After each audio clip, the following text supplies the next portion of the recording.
Всем большой привет, и это второй полуфинал третьего чемпионата Перчика. Да, сегодня будет не простой полуфинал, а тройной. Один из самых, по-моему, интересных битв, я вам заспойлерю.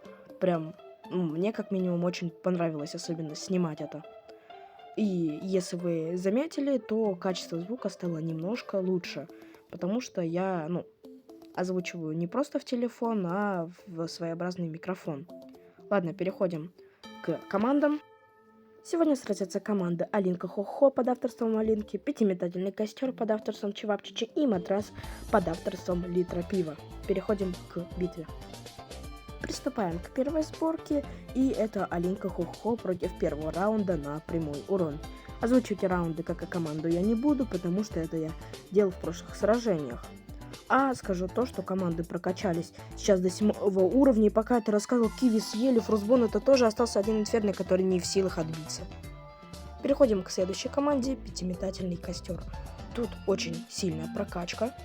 Команда очень сильно улучшилась, особенно Стручок. Но он больше прокачиваться не будет, потому что все-таки у него максимальный уровень это 5. И пока я это говорил, пень взорвался, убил всех зомби. Приступает к раунду команда Матрас. И начинает она достаточно бодро, замедляя всех зомби. Но мы видим, что они уже потихоньку идут к команде. Первый Фростбон отжирает газетчик. Второго Фростбона-то тоже съел газетчик. Горох спрятался, утянул двоих зомби и поражение. В итоге счет у нас 0-2-0 в пользу пятиметательного костра. Кстати, смотрите, как мой голос изменился, да, реально прикольно, да. Ладно, буду нормальным голосом говорить. Пока что Алинка Хо приступила к робо-раунду. Тут большую опасность представляет робофутболист, который уже выкинул Инферно и лишил команду 1 балла. Лишил он и 2 балла, остался только Киви, который вряд ли отобьется от оставшихся машин. Переходим к следующей сборке. Тут будет все достаточно, скорее всего, хорошо, потому что прямой урон тут достаточно мощный, еще может взорваться пень. Но, конечно, робофутболист не будет церемониться, он выкинет этого пня, но до этого даже дело не дошло, робофутболист развалил Стручок. Остался один дискатрон, которого только что добил Стручок, также при помощи метательницы. Посмотрим, как справится Матрас. Тут есть 2 фростбоната, за фанги беспокоиться абсолютно не нужно. А вот за центр можно немного поволноваться, но уже самую главную угрозу устранил теневой горох при помощи 2 фростбонатов. Остался дискатрон, которого разваливает теневой горохострел. В итоге счет 0-5-3 в пользу пятиметательного костра до сих пор. Начинается раунд на проверку крайних полос. У этой команды есть Киви-зверь, который атакует крайние полосы. Но, скорее всего, его хватит только на убийство ничтожных импов. Как, в принципе, я и говорил. Переходим к следующей сборке. У этой команды вообще нету атаки по крайним полосам. Тут никакой интриги нет.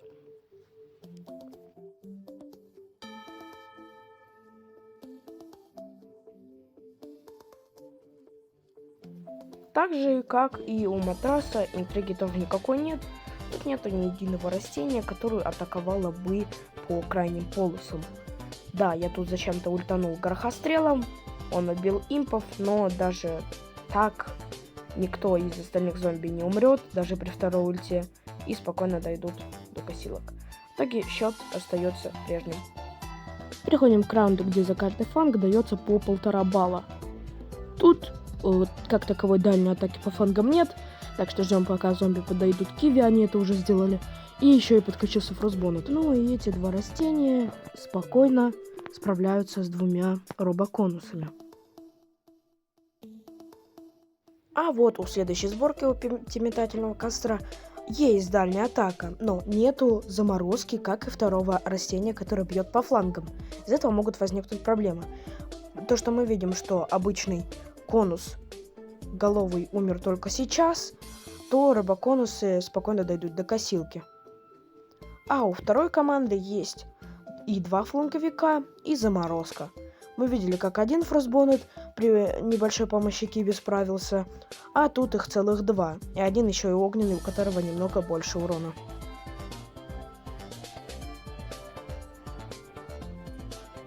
Ну, просто досматриваем раунд, где сборка спокойно справляется.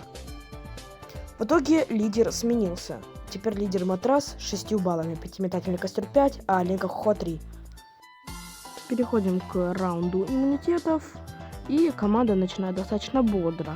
Хотя и Инферно не может подхватить Зомбони, который является главной опасностью для команды. Если Зомбони не успеет устранить Фростбоннет и Киви, то как раз Киви будет сейчас потерян, и в итоге на последней шаге убивают Зомбони. Переходим к следующей сборке. Тут команда полагается на прямой урон, который ей и поможет. Либо будет задавлен пень, и он всех испепелит своим посмертным взрывом. Хотя до взрыва пня, скорее всего, даже дело не дойдет, потому что остался только Зомбони, Медуза, и они оба уже погибли. Переходит к этому раунду команда Матрас. Посмотрим, как она справится. Тут теневой грохострел все пронзает, а Фростбоннеты добивают всех остальных. Выезжают бобслеисты, которых спокойно убивает тот же теневой грохострел. Вот я прочного зомби подкинул, потому что это никак не помешало. Алинка Хохо немного реабилитировалась, и теперь у нее 6 баллов, у пятиметательного костра 8, а у Матраса 9. Он до сих пор в лидерах. Переходим к раунду с огненными зомби. Вообще он был раунд с ваншот зомби, я превратился в огненный зомби. Пока я какую-то херню нес, команду полностью сожгли, кроме Фростбоннета, который имеет иммунитет к любому сжиганию. Приходит следующая команда к этому сражению. Пень может быть потерян, и пока команда справляется без потери пня, один раз Хафакир ударил, и второй, и пень потерян. Переходим к следующей команде. Тут даже 2 Фростбоннета, которые невосприимчивы к сжиганию. Из-за этого команда спокойно проходит этот раунд. В итоге Матрас еще больше выдрывается в лидера. Начинается раунд с быстрыми зомби из Юрского болота и Тирексами. Тут есть Фростбоннет, который проспал немного свою атаку, и один конусоголовый пробежал к косилке. Обидное поражение. У следующей команды, как я говорил ранее, заморозки нет. Тут есть метательница, который вряд ли сумеет справиться с 2 конусоголовыми. Что я и говорил. Переходит следующая команда. Тут и 2 фланговика, и заморозка, и замедление. Вы поняли. Команда спокойно справится с этим раундом.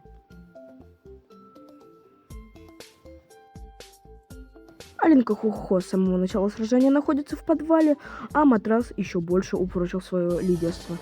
Переходим к раунду от Пурфика. Команда начинает достаточно хорошо, но Киви каким-то образом спалили. Остается 2 растения, и они, скорее всего, не дадут себя убить. Хотя Окта кидает осьминога, остается один Инферно, он не сможет освободить своего брата Фростбоннета, и в итоге его, скорее всего, тоже накроют осьминогом. К сожалению, прошлая команда проиграла. Посмотрим, как покажет себя эта сборка. Мы видим, что тут есть стручок, который может освобождать пня. Из-за этого Окта тут бесполезен, как и все остальные зомби. А у Матраса есть 2 растения, которые не сжигаются факелоносцем, и есть растения, которые могут освобождать своих сокомандников от осьминогов. Из-за этого Окта тут бесполезен, а остальные зомби просто не представляют опасности, потому что у них нет никаких скиллов.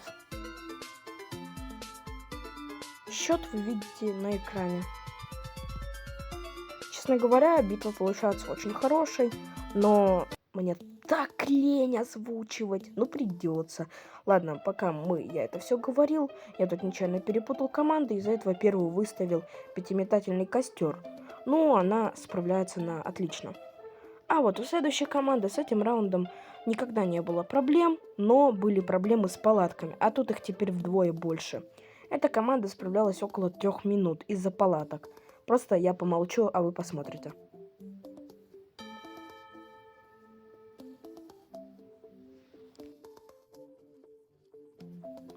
Смотрим за Матрасом.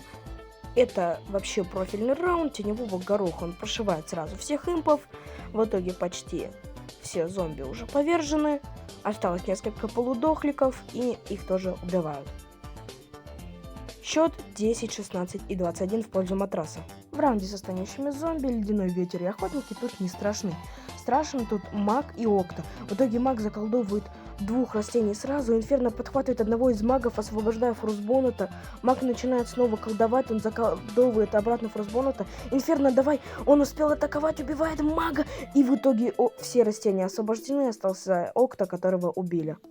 Прошлая сборка заработала 3 балла с достаточно большим экшеном, а тут его не будет, потому что тут есть просто прямой урон. Тут нету дальнего прямого урона очень сильного, из-за этого все 3 растения сразу же заколдовывают и превращают в лед. Очень обидное поражение. Из-за присутствия прямого урона пятиметательный костер набирает 3 балла, так же как и Алинка Хо-Хо, а матрас из-за отсутствия сильной дальней атаки теряет баллы. Переходим к 11-му раунду, раунд таранов. Он достаточно страшный для команды, импы суперфаны прилетают и сжигают Инферно, единственного спасителя команды, а в остальном всю команду просто затаранили. 2 Олстара и Закорп. Смотрим за следующей команде, тут можно надеяться или на взрыв пня, или на прямой урон. Стручка, в итоге стручка сжигают импы суперфаны, и пень врезается, и метательница забирает только 1 балл. Смотрим за следующей командой. Тут, скорее всего, будет повторение ситуации. Да, теневого гороха сожгли, а 2 Фростбоннетов просто затаранили.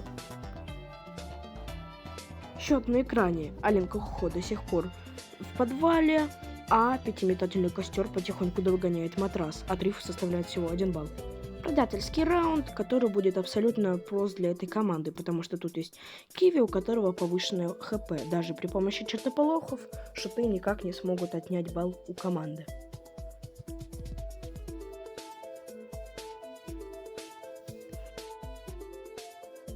А вот здесь все растения отбиваются шутом абсолютно. В итоге все снаряды летят в пень. И что происходит? И пень сгорает, и забирает с собой всех шутов, но и теряет балл. Пока это говорил, матрас приступил к сражению. Тут шутам здесь абсолютно нечего отбивать. И еще является преградой для шутов тут ледяные глыбы Фростбоннетов. Счет 16, 22, 24 по матраса. Он еще оторвался на 1 балл от пятиметательного костра. Раунд с попугаями, где Киви убивает всех попугаев. И остается только разобраться с прочными зомбарями. Но, как мы видим, они потихоньку подходят к Киви, могут и отнять балл у команды, начинают его кусать, вся надежда на Фростбоннета и остальных сокомандников, и Фростбоннет успевает. Прошлая команда не потеряла ни единого балла, как и это. Все попугаи полетели вниз за цветком, унесли его, лишили метательницу своего усиления, но в принципе это не потеря балла, а это самое главное. Последний попугай вылетел, его испепелил стручок, и это абсолютная победа. Хотел сказать я, но начали кусать пень, есть шанс, что его сгрызут, но нет. Переходят к раунду матрас. Тут есть самая главная проблема Фростбоннетов. Почему-то он иногда просто игнорирует попугаев. Ну, не игнорирует, он их атакует, но почему-то урон не проходит. Вот как сейчас. И 2 Фростбоннета уже утащили, и остался 1 горохострел без своего усиления. А он без своего усиления абсолютно бесполезен. В итоге, перед 2 финальными раундами пятиметательный костер вырывает лидерство у матраса, а Алинка Хо до сих пор находится в подвале. Переходим к раунду с гаргами. Тут даже комментировать нечего. Алинка Хо спокойно справится с этим раундом. И, кстати, если остальные сборки полностью провалятся и здесь, и в спаме, то у этой команды будут шансы на выход в финал.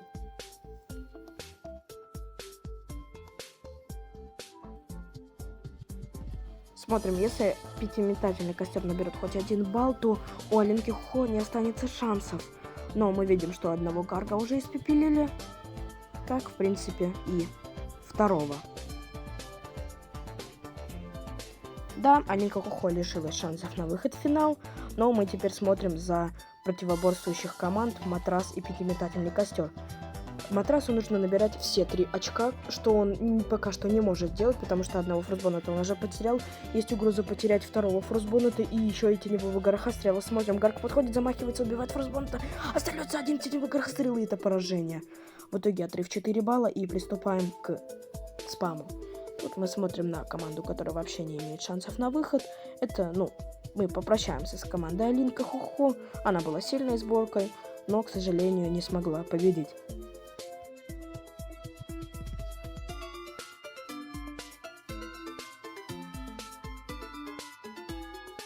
Теперь смотрим за матрасом. Чтобы иметь шансы на выход в финал, ей нужно набирать все 5 баллов.